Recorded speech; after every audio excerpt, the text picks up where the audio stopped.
Colleagues, experts from the private sector, government institutions and international organizations, it's a privilege to speak to you today at this conference on equal pay.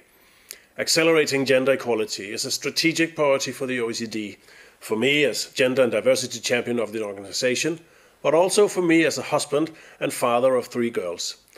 Gender equality drives economic growth, strengthens democracy, enhances social cohesion, and increases the well-being of all members of society.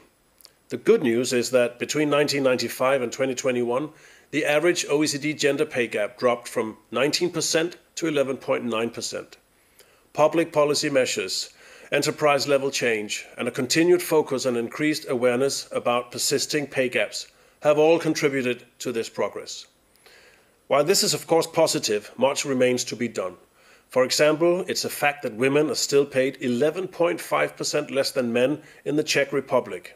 OECD work shows that the bulk of the gender wage gap is concentrated within firms and is mainly driven by differences in tasks and responsibilities between similarly skilled men and women. Pay gaps also tend to increase during working life. Women are much more likely to take career breaks around childbirth, they're less likely to be promoted, and when women change jobs, they more often do so for family reasons rather than career opportunities. This contributes to higher poverty rates among women in old age. In addition, women retire with pensions that are an average of 26% lower than men. In order to close the pay gap, we need to promote better access to better jobs for women. This calls for a combination of policies targeted at households and policies targeted at companies. Governments need to take action, in particular to mitigate the motherhood penalty.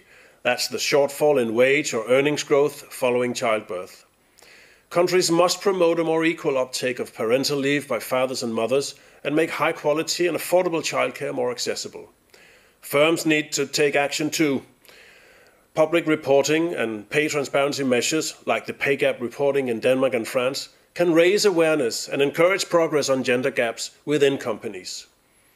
Job classification systems should identify tasks and responsibilities more clearly and provide objective criteria for recruitment and promotion. Quotas and targets for women's representation in management, awareness campaigns and other soft measures help break the glass ceiling. And mainstreaming gender-sensitive thinking in corporate culture can help drive sustainable change. Colleagues, friends, gender equality is critically important for economic prosperity. Closing gaps in labour force participation and working hours could result in an average boost of 9.2% to GDP across OECD countries by 2060. Yet, without decisive action from firms, from the private sector and from governments, we will not close the gender pay gap, which in turn reduces women's lifetime earnings and affects pensions. So let this conference please help reaffirm the need for better access and better jobs for women. We all stand to gain from living in a more equal and more prosperous society. I wish you a good conference. Thank you.